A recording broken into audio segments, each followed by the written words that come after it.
نور ایک 22 سال کی لڑکی تھی، برائٹ، ایمبیشس، کانفیڈنٹ۔ کالج میں سب اس سے سنشائن کہتے تھے کیونکہ وہ ہر وقت مسکراتی رہتی تھی۔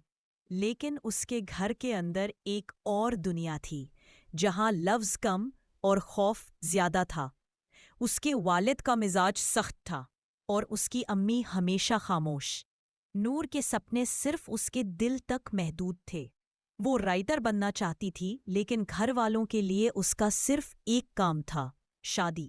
ایک دن اس کے والد نے کہا، نور، ہم نے تمہارا رشتہ طے کر دیا ہے، ایک عزت دار گھرانہ ہے، ہم نہ نہیں سنیں گے۔ نور ایک دم چپ تھی، دل میں طوفان تھا، لیکن زبان سے صرف ایک لفظ نکلا، جی ابو۔ شادی کے دن سب لوگ مسکرائے، صرف نور کی مسکراہٹ جھوٹی تھی۔ اس کی آنکھوں کے اندر وہ روشنی اب دھیرے دھیرے مٹتی جا رہی تھی۔ نئے گھر میں زندگی ایک ٹیسٹ بن گئی۔ وہ آدھی رات تک جاگتی رہتی اور صبح سب کے لیے چائے بناتی۔ اس کا ہسبینڈ اس کی خاموشی کو ایگو سمجھتا تھا اور اس کی مسکراہٹ کو دکھاوا۔ وہ کہتی، میں ٹھیک ہوں، لیکن سچ یہ تھا کہ وہ اندر سے ٹوٹ چکی تھی۔ ایک دن جب سب سو گئے، نور نے قرآن کھولا، بس یونی رینڈملی۔ اس کی نظر ایک آیت پر پڑی، اللہ کسی جان پر اس کی طاقت سے زیادہ بوجھ نہیں ڈالتا۔ وہ رک گئی، آنکھوں سے آنسو بہنے لگے۔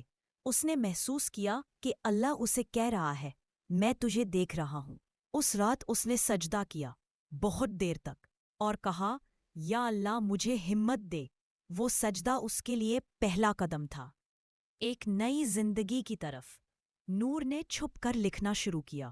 اس نے اپنے دکھ، اپنے جذبات اور اپنی دعاؤں کو لکھا۔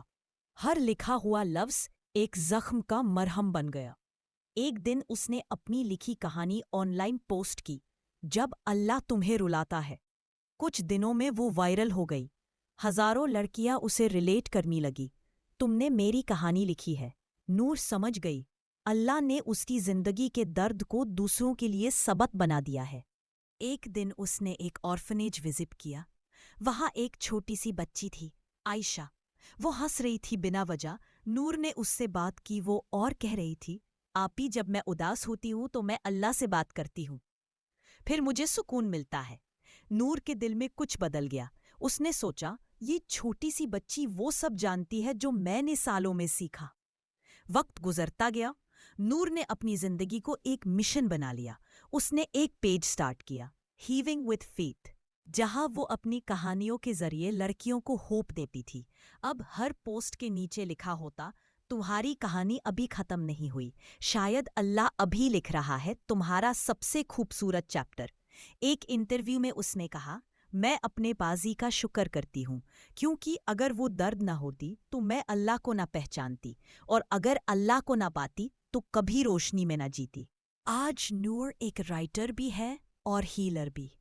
اس کے ہر لفظ میں ایک دعا ہوتی ہے اور ہر دعا میں ایک کہانی۔